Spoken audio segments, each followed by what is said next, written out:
నార్మల్గా ప్రొటెస్ట్లో చిన్న చిన్న దెబ్బలు తగులుతుంటాయి. టైం గడిచే కొద్దీ మొత్తం బ్యాక్ సైడ్ లాగడం అట్లని చెప్పలేదు. ఇప్పుడే కొన్ని బయట వాడవు, కొంచెం అబ్జర్వేషన్ పెడితే తెలుస్తుంది. పోలీసులు యాక్టింగ్ ఉంటుంది తెలిసి ఎవరు వచ్చినా బీజేపీ వాళ్ళు వచ్చింది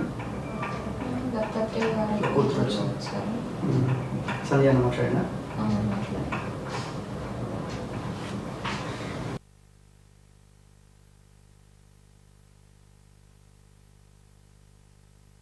తెలంగాణ రాష్ట్రం ఏర్పడిన తర్వాత కల్వకుట్ల కుటుంబం చేతిలో ఒక 10 సంవత్సరాల కాలం పాటు అధికారం వాళ్ళ చేతిలో పెట్టుకున్నారు. అధికారుల అండ, పోలీసుల అండదండలు పెట్టుకొని పేద ప్రజల టార్గెట్గా ఎవరైతే ఆనాడు ఉద్యమాలు చేసిరో వాళ్ళపైన అక్రమ కేసులు పెట్టి ఇబ్బందులు పెట్టే కార్యక్రమాలు ఆనాడు కల్వకుట్ల కుటుంబం బీఆర్ఎస్ పార్టీ చేసింది. సో చేసే తెలంగాణ రాష్ట్ర సహకారం కోసం ఏ తరహాలో అయితే సబ్బండ వర్గాలు ఏకమైనారో, సో రాష్ట్రంలో మొన్న ఎలక్షన్లో మార్పు కోసం అందరూ ఏకమైనారు. ఆప్షన్ కాంగ్రెస్ పార్టీ అయితే కాంగ్రెస్ పార్టీకి అవకాశం ఇచ్చారు. సో కాంగ్రెస్ పార్టీలో కూడా అదే తరహాలో గత ప్రభుత్వం ఎట్లయితే చేసినారో పోలీసులని అడ్డంగా పెట్టుకొని పేద ప్రజల టార్గెట్గా, లేకపోతే ఎవరైతే పోరాటాలు చేస్తారో ప్రజల పక్షాన, సో వాళ్ళని టార్గెట్గా గత పోలీసులు చేస్తూ ఉండే. సో ఇప్పుడు కూడా అదే తరహా కనిపిస్తూ ఉంది. సో కొత్త ప్రభుత్వం కాంగ్రెస్ ప్రభుత్వం జీవో 55ని తెరపై తీసుకొని వచ్చారు. సో ఏదైతే అగ్రికల్చర్ యూనివర్సిటీ ఉందో అక్కడ హైకోర్టు నిర్మిస్తామని చెప్పి ఒక అంశాన్ని తెరపై తీసుకొని వచ్చారు. సో ఎట్టి పరిస్థితుల్లో యూనివర్సిటీ భూమిని అన్యాయకృతం చేయొద్దు, ఆగం చేయొద్దు, ఇంకా యూనివర్సిటీలు ఇంకా మీరు కొత్తగా తీసుకురావాల్సిన అవసరం ఉంది, ఉన్న భూమిని అక్కడ హైకోర్టును నిర్మించొద్దని చెప్పి ఏబీవీపీ కార్యకర్తలు గత కొన్ని రోజులుగా పోరాటం చేస్తూ ఉన్నారు. రాష్ట్రంలో మార్పు కోసం పోరాటం చేసిరు. మార్పు వచ్చిన తర్వాత కూడా యూనివర్సిటీలను కాపాడుకోనికి పోరాటాలు చేయాల్సిన అవసరం ఉన్నదా, గవర్నమెంట్ కూడా ఆలోచించాల్సిన అవసరం ఉంది. సో పదే మేము కూడా ఏమంటా ఉన్నామంటే, సో గత ప్రభుత్వం బీఆర్ఎస్ పార్టీ హయాంలో ఇదే రేవంత్ రెడ్డి చెప్పిండు, ఎవరైతే క్యాబినెట్ హోదాలో ఉన్నారో మంత్రులు చెప్పినారు, గత ప్రభుత్వానికి సంబంధించిన ఎమ్మెల్యేలు, మంత్రులు, కల్వకుట్ల కుటుంబం భూములను మొత్తం కబ్జా చేసినట్టు కదా, ఆ భూములలో హైకోర్టును నిర్మిస్తే బాగుంటుంది, యూనివర్సిటీని భూమిని ఖతం చేయాలి, ప్రజల సంపదను అన్యాక్రాంతం చేయాలన్న ఆలోచనలో గవర్నమెంట్ ఉన్నట్టు కూడా కనిపిస్తూ ఉంది. సో అదే తరుణంలో ఏబీవీపీ రాష్ట్ర కార్యదర్శి ఝాన్సీ గారు ఎవరైతే ఉన్నారో, సో ఆ పోరాటంలో గత కొన్ని రోజులుగా ఆ భూమిని కాపాడాలన్న ప్రయత్నం ఏబీవీపీ కార్యకర్తలతో పాటు ఆమె పోరాడుతూ ఉంది. అదే తరుణంలో నిన్న సో పోలీసులోనే తప్పించుకొని వెళ్తున్న క్రమంలో ఇద్దరు మహిళా పోలీసులు స్కూటీ మీద వెళ్తుంటూ ఆమె జుట్టును లాగి కింద పడేసిన పరిస్థితి కనిపిస్తూ ఉంది. సో ఇప్పుడు నేను ప్రజెంట్ కొత్తపేట ప్రాంతంలో ఓజోన్ హాస్పిటల్లో ఉన్నా. సో నా పక్కన ఝాన్సీ గారు ఉన్నారు, ట్రీట్మెంట్ తీసుకుంటా ఉన్నారు. గత ప్రభుత్వంలో ఒక అరాచక పాలనలో సో ఆమె అదే తరుణంలో పోరాట చేసే తరుణంలో ఇదే హాస్పిటల్ ట్రీట్మెంట్ తీసుకున్నారు. మళ్ళీ కొత్త ప్రభుత్వం మార్పులో భాగంగా విద్యార్థి ఉద్యమ నాయకుల పైన సో పోలీసులు ఏ తరహాలో ప్రవర్తిస్తారో గవర్నమెంట్ ఒకసారి ఆలోచించవలసిన అవసరం ఉంది. ఇదే తరహాలో గత ప్రభుత్వం చేస్తేనే రాజకీయంగా బంద్ పెట్టారు. సో అతి త్వరలో ఎంపీ ఎలక్షన్స్ రాబోతా ఉన్నాయి. ఇదే తరహాలో పోలీసులని అడ్డం పెట్టుకోవడం, లేకపోతే అధికారులను అడ్డం పెట్టుకొని సో ఎవరైతే ఉద్యమాలు చేస్తారో వాళ్ళ పైన మేము విరుచుకుపడతామంటే రాబోయే ఎంపీ ఎలక్షన్లో కూడా మీకు రాజకీయంగా బొందబెట్టే అవకాశం ఉంటుంది. ఒకసారి ఝాన్సీ గారితో మాట్లాడదాం. సో వాళ్ళు మాట్లాడే పరిస్థితి లేదు, కాకపోతే సమాజానికి తెలవాలనే ఉద్దేశంతో ఇక్కడికి వచ్చిన. హాయ్ అండి ఝాన్సీ గారు. సో ఎలా ఉన్నారండి, ఇప్పుడు ఎట్లా ఉంది హెల్త్? కొంచెం ఇబ్బందిగానే ఉంది. డాక్టర్స్ ఏమంటా ఉన్నారు? ఇప్పుడే తెలియదు, కొంచెం అబ్జర్వేషన్లో పెట్టిన తర్వాత చెప్తామంట. ఎక్కడెక్కడ తగిలినాయండి మీకు దెబ్బలు? హెడ్, హ్యాండ్స్కి, లెగ్స్కి. సో ఏం జరిగింది అసలు, ఇంతకేం జరిగింది? అయితే కాంగ్రెస్ గవర్నమెంట్ వచ్చిన తర్వాత ప్రొఫెసర్ జయశంకర్ అగ్రికల్చర్ యూనివర్సిటీ యొక్క 100 ఎకరాల ల్యాండ్ని హైకోర్టు నూతన భవనానికి కేటాయిస్తూ జీవో 55ని విడుదల చేసింది. యూనివర్సిటీ యొక్క ల్యాండ్ ఇవ్వద్దు అనేది మా ప్రత్యేకమైన డిమాండు. ముఖ్యంగా అగ్రికల్చర్ యూనివర్సిటీ ల్యాండ్ ఏదైతే ఉందో వాళ్ళు పరిశోధనలు చేసేదే భూమిలో. అటువంటి భూమిని ఈరోజు హైకోర్టుకు కేటాయిస్తే వాళ్ళు ఎక్కడ రీసెర్చ్లు చేయాలి? అది 4 గోడల మధ్య ల్యాబ్లో చేసే రీసెర్చ్ కాదు, భూమిలో చేసేది. ముఖ్యంగా వీళ్ళు ఇచ్చినటువంటి ల్యాండ్ బయోడైవర్సిటీ పార్కుకు సంబంధించినది. దాదాపు 25 నుంచి 30 సంవత్సరాలుగా అనేక మంది ప్రొఫెసర్లు, విద్యార్థుల యొక్క కృషి ఉంది. దాదాపు 2 లక్షల మొక్కలు, అనేక రకాల పక్షు జంతు జాతి సంపద ఉన్నటువంటి ల్యాండ్ అది. వాళ్ళ ల్యాండ్ని లాగేసుకుంటే వాళ్ళు పరిశోధనలు ఎక్కడ చేయాలి? ముఖ్యంగా పేద విద్యార్థులకు, రైతన్నలకు చేయూతగా ఉన్నటువంటిది. నూతన వంగడాలు సృష్టించే అనేక పరిశోధనలు జరుగుతున్నాయి. రైతన్నలకు ఒక వెన్నుముక్క లాంటిది అక్కడ ఉన్నటువంటి ల్యాండు. యూనివర్సిటీకి ఒక 100 ఎకరాలు కేటాయించవలసింది పోయి అదే ల్యాండ్ని లాక్కుంటే ఏ విధంగా విద్యార్థులకు న్యాయం జరుగుతుంది? గత ప్రభుత్వంలో కూడా ఇదే విధంగా యూనివర్సిటీ ల్యాండ్లు కావచ్చు, వివిధ రకాల విద్యా సంస్థలకు సంబంధించిన ల్యాండ్లు ఆక్రమణలు జరిగినాయి. దాన్ని వ్యతిరేకించింది ఈ యొక్క సీఎం రేవంత్ రెడ్డి గారు గత ప్రభుత్వం మీద అనేక సార్లు ప్రెస్ మీట్ సమక్షంగా కూడా ఇక్కడ ల్యాండ్ కబ్జాలు జరిగినాయి, అక్కడ ల్యాండ్ కబ్జాలు జరిగినాయి అని డాక్యుమెంటేషన్తో సహా వాళ్ళు ప్రజెంట్ చేయడం జరిగింది. అంటే ఆ ప్రభుత్వానికి మీరు పోటీ పడుతున్నారా? అదే అగ్రికల్చర్ యూనివర్సిటీలో లోకల్ ఎమ్మెల్యే క్యాంప్ ఆఫీసు నిర్మించుకున్నాడు. దీన్ని ఎందుకు వ్యతిరేకించట్లేదు అని చెప్పేసి కొంతమంది కాంగ్రెస్ ప్రభుత్వ నాయకులు ఇప్పుడు మమ్మల్ని ప్రశ్నిస్తున్నారంట బయట. నేను ఒక్కటే అడగదలుచుకున్నాను, అంటే గత ప్రభుత్వంలో అనేక సమస్యలపైన ఏబీవీపీ కొట్లాడింది, ఏ ప్రభుత్వం అయినా కావచ్చు. ఈ సమాజం పక్షాన, విద్యార్థుల పక్షాన, నిరుద్యోగుల పక్షాన కొట్లాడుతున్నాం. ఆ గత ప్రభుత్వము ఆ విధంగా అరాచకాలు చేసింది, విద్యార్థి నిరుద్యోగులకు అన్యాయం చేసిందనే కదా వాళ్ళ పక్షాన ఉండి ఆ ప్రభుత్వాన్ని ఓడగొట్టి విద్యార్థులు నిరుద్యోగలోకం ఏకమై ఈ ప్రభుత్వంలో అయిన జీవితాలు బాగుపడతాయని చెప్పి నూతనంగా కాంగ్రెస్ ప్రభుత్వాన్ని ఎన్నుకున్నారు. అంటే గత ప్రభుత్వం వాళ్ళు చేశారు కదా, మేమెందుకు చేయకూడదు అనేదా మీ ఉద్దేశము? ఎందుకు ఆ క్యాంప్ ఆఫీస్ పైన మీరు చర్యలు తీసుకోరు? ఎందుకు గత ప్రభుత్వం ఆక్రమించిన భూములపైన మీరు చర్యలు తీసుకోరు? అక్కడ ఎందుకు మీరు కేటాయించరు? కేవలం అగ్రికల్చర్ యూనివర్సిటీ ల్యాండ్ పైన ఎందుకు మీ నిఘా ఉంది? అంటే మీకు రియల్ ఎస్టేట్ మాఫియా కోసమేనా ఇదంతా? ఎందుకు ఇది ఇంటెన్షన్ లేకపోతే అక్కడ విద్యార్థులు ఏబీవీపీ అనేక కార్యక్రమాలు చేసిన కారణంగా విద్యార్థులంతా వచ్చి ఇవాళకి 15 రోజులు వాళ్ళు నిరసన చేపడుతున్నారు. చేతులెత్తి జోడించి అడుగుతున్నారు, రేవంత్ రెడ్డి గారు మిమ్మల్ని కావాలని ఎన్నుకున్నాం, మేము మీ ప్రభుత్వంలో మా జీవితాలు బాగుపడతాయని ఎన్నుకున్నామని కన్నీళ్లు పెట్టుకొని అక్కడ ఆడబిడ్డలు కూడా చేతులు జోడించి అడుగుతున్నా ప్రభుత్వం పట్టించుకోవట్లేదు. మేము ప్రిన్సిపల్ సెక్రటరీని కలిసాము, సీఎంని గారు కూడా కలవడానికి ప్రయత్నం చేస్తూ ఉన్నాం. అక్కడ ఉన్న విద్యార్థులను బెదిరించి వాళ్ళ నిరసన కార్యక్రమం నుంచి అందరినీ పంపించారు. ఇట్లయితే కాదు, ఈ ఉద్యమం ముందుకెళ్ళాలి, యూనివర్సిటీని కాపాడుకోవాలి, మనము వాళ్ళకు ఒక ధైర్యాన్ని ఇవ్వాలనే ఉద్దేశంతో నేను అక్కడికి వెళ్ళడం జరిగింది. శాంతియుతంగా నిరసన చేసినాం. అక్కడ డిపార్ట్మెంట్ వాళ్ళకు కూడా ఇన్ఫర్మేషన్ ఉంది కాబట్టి వాళ్ళు ఫోర్స్ని కూడా తెచ్చి పెట్టుకున్నారు. అయినప్పటికీ కూడా అన్ని సిద్ధంగా ఉండి మేము శాంతియుతంగా, సార్ ఇది మా ఇంటెన్షను, ఆ ల్యాండ్ ఏదైతే ఉందో అక్కడికి వెళ్ళి ఈ ల్యాండ్లో ఇన్ని రకాల మొక్కలు ఉన్నాయి, ఈ విధంగా నష్టపోతుందని ప్రభుత్వం దృష్టికి తీసుకెళ్ళడానికి మేము ఒక వాయిస్ ఇస్తాం సార్ అని చెప్తే లేదు అని చెప్పేసి వాళ్ళు విచక్షణారహితంగా ప్రవర్తించడము. మేము ఆ ల్యాండ్ దగ్గరికి వెళ్ళే ప్రయత్నం చేస్తుంటే ఆ విధంగా స్కూటీ మీద వచ్చి నన్ను అట్లా పడేయడం జరిగింది. ఎందుకు ఇలా చేసిరంటే కూడా ఇలానే ఉంటుంది అంటే గత ప్రభుత్వంలో చేసిన అరాచకాలకు పోటీ పడుతూ చేస్తున్నారా? ఇదేనా ప్రొటెక్షన్ ఇవ్వాల్సిన మీరు? మేము క్రిమినల్స్ కాదు, ఏదో మా ఇంటి కోసము ఏ ఒక్కరి కోసం కాదు, ఇది ఒక యూనివర్సిటీ కోసం, విద్యార్థుల కోసం, దాని యొక్క అస్తిత్వం కాపాడడం కోసం మేము చేస్తున్న ప్రయత్నంలో ఈ విధంగా ప్రవర్తిస్తే ఇంకా ఏ ప్రభుత్వం వస్తే పరిస్థితులు మారితే, ప్రభుత్వాలు మారినా కూడా పరిస్థితులు మారడం లేదు. ఎవరిని నమ్మాలి, ఎవరికి చెప్పుకోవాలి? అన్యాయం జరిగితే పోలీసుల సమక్షానికి వెళ్తాము, కోర్టు సమక్షానికి.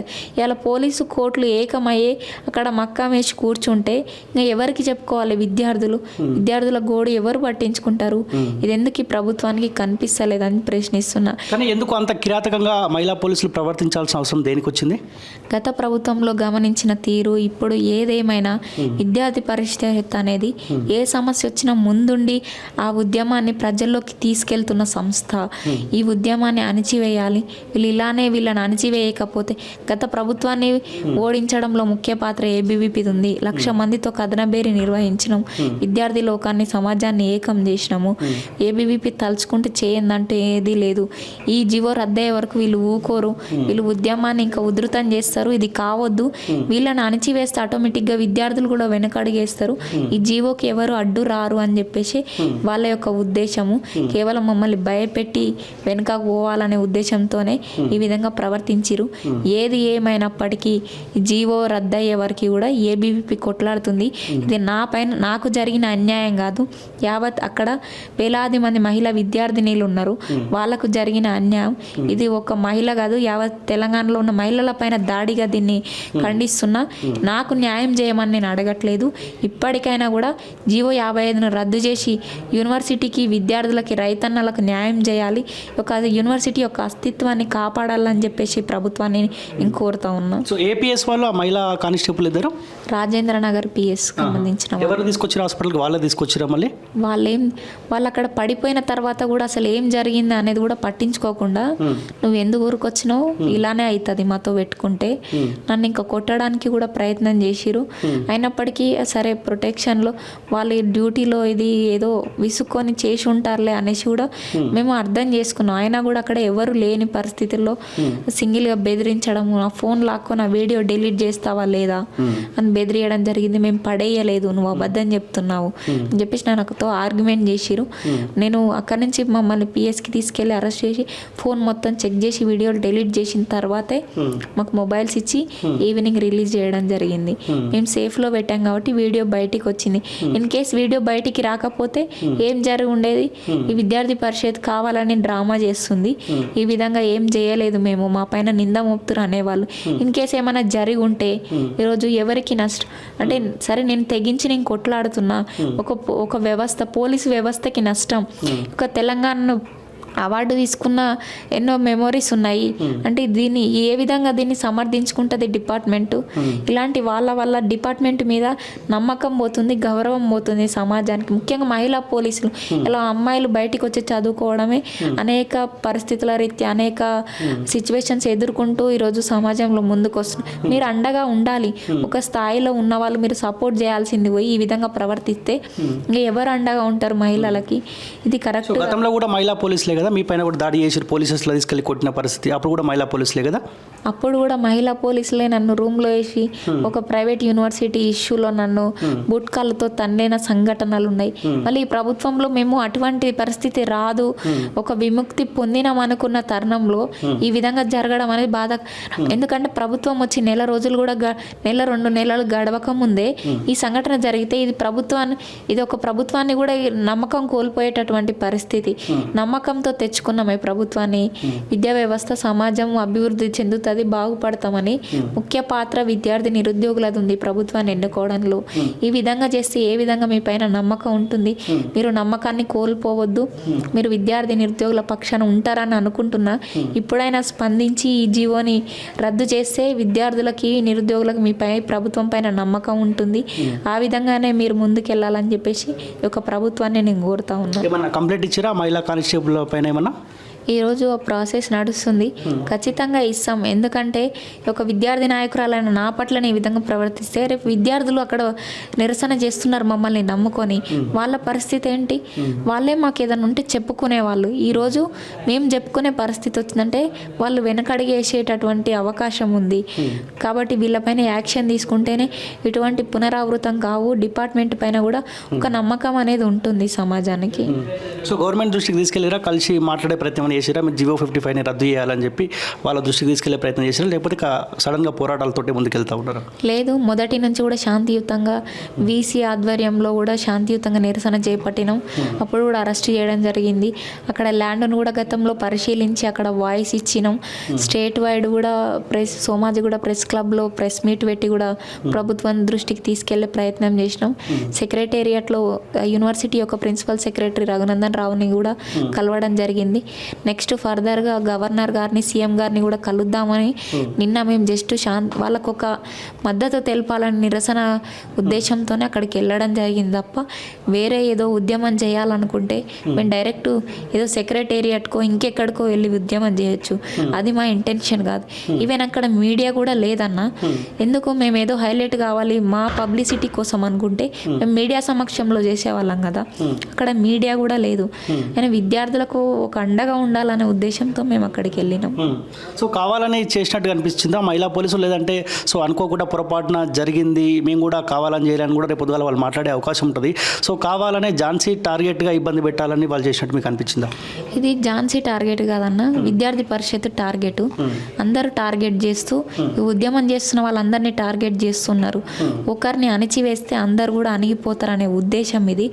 నిజంగా వాళ్ళు కావాలని చేయకపోతే నేను పరిగెడుతున్నది అడవిలో కదా, అది అది ఫారెస్ట్ ఏరియా, నేను రోడ్డు మీద పరిగెడుతున్నా, నాకు అడ్డు పెట్టి ఆపొచ్చు, నా హ్యాండ్ పట్టుకొని ఆపొచ్చు, జుట్టు పట్టి నేను పడిపోయిన తర్వాత కూడా లాగడం అంటే ఆ వీడియో ఇంకా ఫుల్గా రాలేదు, మొత్తం డిలీట్ చేసిరు. ఎందుకు వచ్చింది అవసరం? అక్కడ ఎవరు లేరు, నా 10 మంది మేం తిరగబడలేదు, నేను సాధారణంగా పరిగెడుతున్నా, నా ముందుకు వచ్చి ఆపాలి కదా. వాళ్ళకంటూ టెక్నిక్స్ అన్నీ తెలిసి ఉంటాయి, వాళ్ళు ట్రైనింగ్ తీసుకొని వస్తారు. అయినా ఎందుకు ప్రవర్తించారు ఈ విధంగా? ఇన్ కేస్ ఏమైనా జరిగి ఉంటే సరే నేను తెగించి కొట్లాడతాను. ఈ పోలీస్ వ్యవస్థకి ఎటువంటి సంఘటన ఇది? వాళ్ళు ఏ విధంగా దీనికి సమర్థించుకుంటారు? కానీ ఊహించిరా మార్పు వచ్చిన తర్వాత కూడా ఇలాంటి పరిస్థితులు ఉంటాయి తెలంగాణ రాష్ట్రంలోని? అసలు ఊహించలేదు. సరే చాలా పరిస్థితులు, చాలా సమస్యలు ఉన్నాయి. కొత్తగా వచ్చింది ప్రభుత్వం, అవకాశం ఇద్దాం. ఇప్పటి వరకు కూడా మేము ప్రభుత్వం మీద వ్యతిరేకంగా స్టేట్మెంట్ ఇవ్వలేదు, ఎందుకంటే వచ్చింది నూతన ప్రభుత్వం, వాళ్ళకు కూడా కొంచెం వెసులుబాటు ఇవ్వాలి, మెల్లమెల్లగా చేసుకుంటూ పోతారు. అనేక సమస్యలు ఉన్నాయి, విద్యారంగ సమస్యలు. ఇప్పటి వరకు కూడా ప్రత్యేకంగా దానిపైన సీఎం గారు చర్చించలేదు. ఈవెన్ ముఖ్యమైన అంశము ఫీజు రియంబర్స్మెంట్, స్కాలర్షిప్ అనేది పెండింగ్లో ఉండి లక్షల మంది విద్యార్థులు ఇబ్బంది పడుతున్నారు. అయినా కూడా ఎందుకు మేము దాన్ని ప్రశ్నిస్తలేమంటే వచ్చింది ప్రభుత్వం చేస్తుంది అనే ఒక నమ్మకం, కొంచెం అవకాశం ఇచ్చి అడుగుదామనే ఉద్దేశంతో ఇప్పటివరకు ఏ కార్యక్రమాలు కూడా తీసుకోలేదు. ఇది జీవో పాస్ అయింది కాబట్టి యూనివర్సిటీకి అన్యాయం జరుగుతుందన్న ఉద్దేశంతో మేము ముందుకెళ్తున్నాం. దీన్ని కూడా అణచివేస్తే గత ప్రభుత్వానికి మీకు తేడా ఏముంటుంది? ఎవరిని నమ్మాలి, ఎవరికి చెప్పుకోవాలి? పరిపాలించాల్సిన ప్రభుత్వమే ఈ విధంగా ప్రవర్తిస్తే ఎవరికి చెప్పుకుంటారు సమాజం? సో రద్దు చేసే వరకు మీ పోరాటం కంటిన్యూ అవుతుందా? కంటిన్యూ అవుతుంది. ఈరోజు నా మీద దాడి జరిగిందని కాదు, యూనివర్సిటీ మీద దాడి, ఇది సమాజం పైన దాడి, విద్యార్థి లోకం పైన దాడిగా నేను దీన్ని ఖండిస్తున్నా. ఖచ్చితంగా జీవో 55ను రద్దు చేయాలనే డిమాండ్ చేస్తున్నా. ఇక్కడ నుంచి నేను జీవో రద్దు అయ్యే వరకు కూడా మేము ఉద్యమం కొనసాగిస్తూనే ఉంటాం. Okay, thank you.